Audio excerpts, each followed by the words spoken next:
Now you're gonna be. Welcome back, everyone, to Mortal Kombat 9 on Raw Rabbit Commentaries, and we are in Shang Tsung's Flesh Splits playing as Kabal. I enjoy Kabal in a lot of the, well, in Mortal Kombat 3 explicitly, mostly because Kabal doesn't actually get all that much representation outside of Mortal Kombat 3. He's not in Mortal Kombat 4. He's not in Deadly Alliance.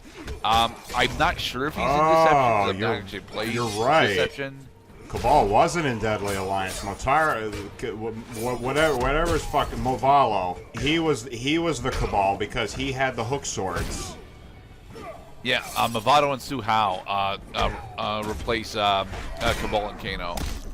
Oh man, oh them hooks. I'm gonna catch a big one. Kabal's X-ray is honestly really nice. Kabal is honestly a character I'm not actually any good with, so I ended up just spamming his myriad of projectiles. His grounded blade is honestly hits really hard, and his eyeball attack is also relatively decent.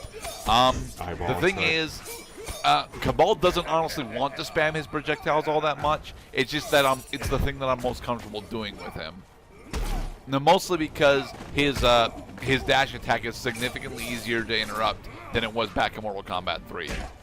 Well, it's got much longer startup. See, he likes doing it because he did it more than once, and it makes him laugh. Oh no! I caught the ugly! Unfortunately, Kano's knives actually do more damage than our eyeball attacks. Alright, so that means eyeball attacking. Oh no! I caught the ugly! So what's new in the world of Cloud is we attempt to take down Kano with Kabal. Yeah. Well, let me answer that with a question. How many problems have you solved without using the scientific method? Very few, to be perfectly honest. I mean, the scientific method requires a lot of additional steps, and when it comes to my problems are usually not nearly as complicated as the scientific method would require. But well, I mean, I suppose that brings up the discussion of what constitutes a problem. But we understand, for the sake of uniform nomenclature, that a problem is solvent. That's what defines a problem, is you can solve it. But it's a matter of how quickly and how many different solutions you try is what I'm trying to find, both in life and in video games. I am a scientist. I love failing. Failing helps me learn.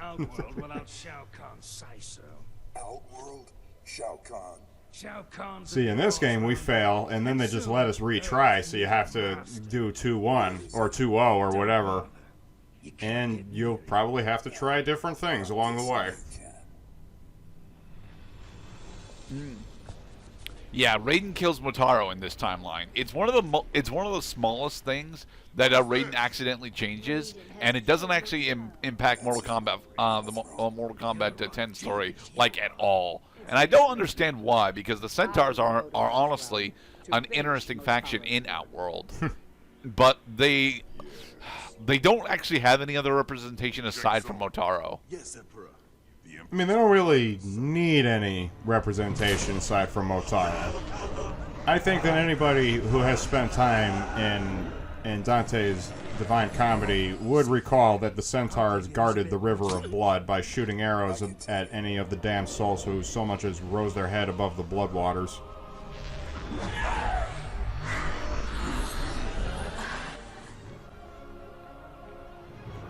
Ermac, get the fuck out of my game. That's not Ermac, that's Noob Saibot. Thank you. Whoosh.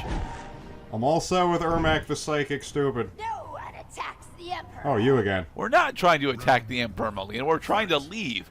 But yeah, Kabal unfortunately ends up with a 2v1 relatively early on. And given how bad I am with Kabal, we're here for a little bit. Yeah, it's another. Sorry, folks. It's another 2-on-1 fight. It's fine. And this is also, what, Chapter 13? So you should be used to some difficulty spiking in between sessions. No, but we just had a relatively hard one-on-one fight. Kano is not that hard. You just have to block him so that he doesn't throttle you a couple times during the same fight. You really want to lose to a noob? Well, Noob Saibot is honestly like Noob Saibot's not honestly all that great a character professionally in Mortal Kombat 9, but he's got a lot of really interesting tools. And him being paired with Mileena makes this fight significantly worse than it would otherwise be. Yeah, I could see I would have that. preferred to have this fight be a Noob Saibot and Cyrax, to be perfectly honest. So your opponent is very aggressive past Gerdat, but as we understand, your tendency towards aggression also can become your undoing. Most certainly. It's especially important to block when you don't have as much health as your opponent. Well, we never have as much health as our opponent, so our opponent's got 2 health bars.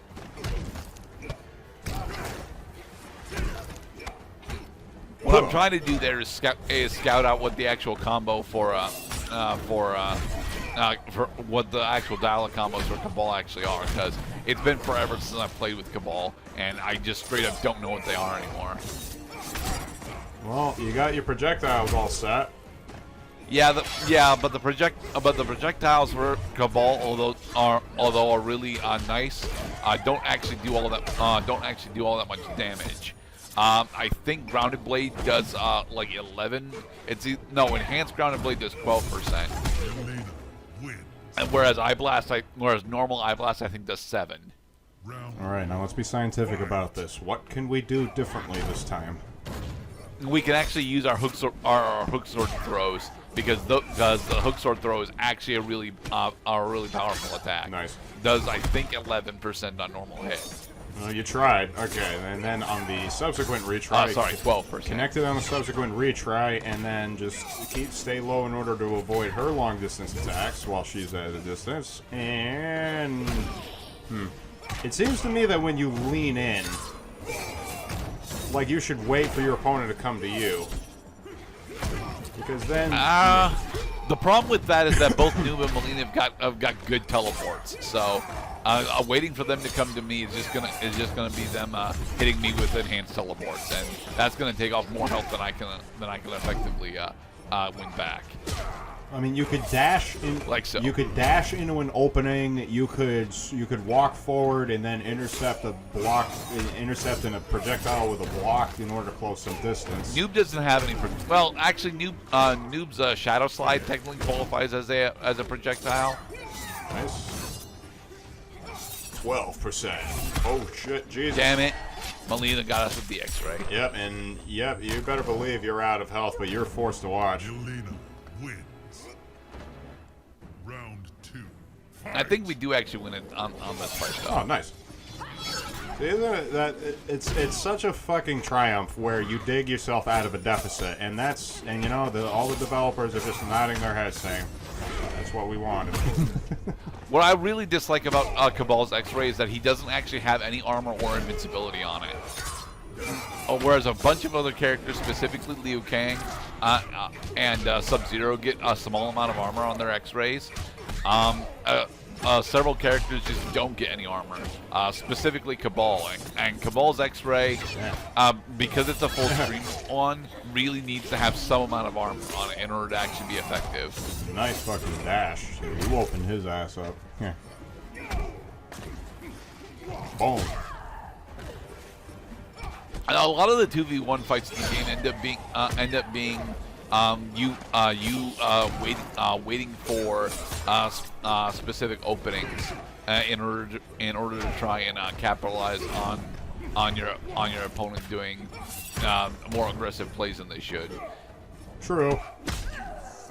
The Shao Kahn I'm terrible at is describing it clearly, but no, I read you. Well, it's. For example, some projectiles are really fast, and if your opponent is being passive, then he might get hit by it. Because that's the whole but basically fighting 101 is you gotta connect an attack in order to start a combo string. Fight. like that. See, all of these encounters start with an introduction. Owie. Damn it, we missed our uppercut. I'm gonna spin you like a top.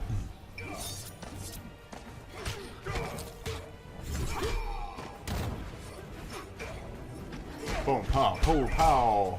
Hook sword. Damn it. You got it.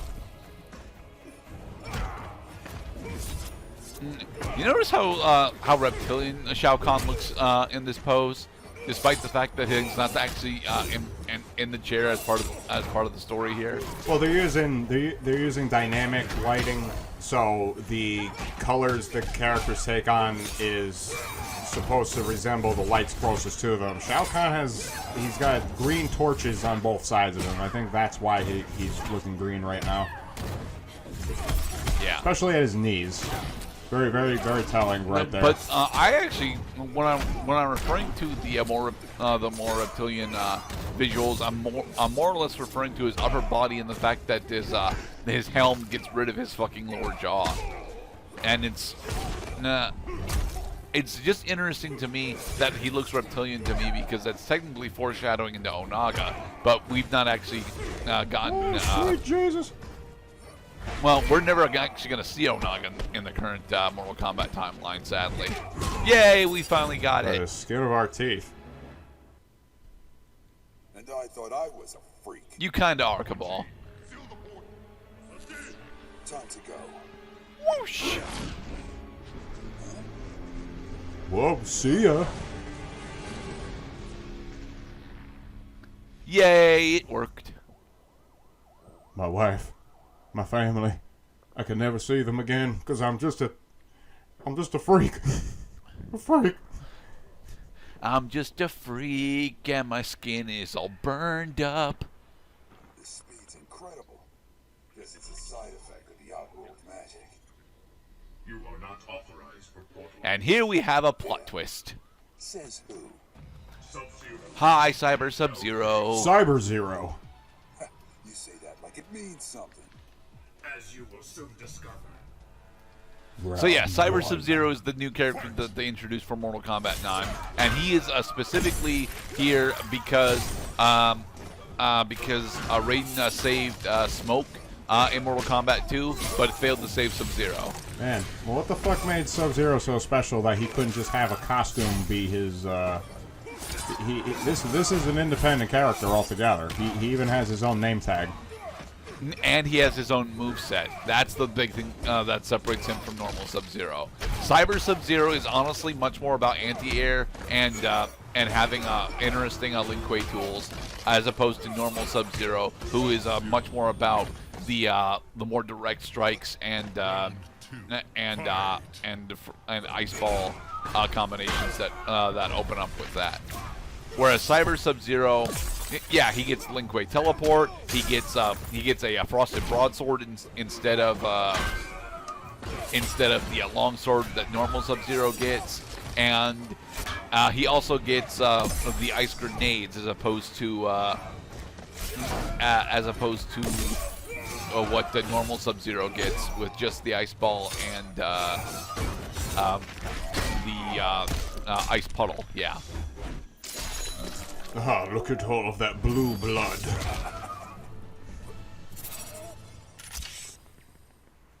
Round 3, fight. Ouch. Also, Cyber Sub-Zero is one of the few characters in the game that gets an aerial X-ray. It's not honestly all that impressive, but the dive kick is very nice. That's the other big thing that he gets. He gets Kung Lao's dive kick. Yeah, as a kid, I always wondered how these robots could fit so many grenades in their chest cavity. Gameplay. That's how. I do agree that they should actually have a timed recharge, certainly, but you know they need to have unlimited ammo. You know, because you gotta have your robot burritos and your robot salad and a little oil cake, and yep, you'll be popping out grenades in no time with plenty of nitroglycerin and other shit. Gotcha. Nice. Oh, so close. Come on. Oh, just tap the dude. There, Yeah. normal throw for victory. Woohoo! And the next part, we will finish up Kabal's chapter. Be safe, everybody. Not as cool as you Ha. thought.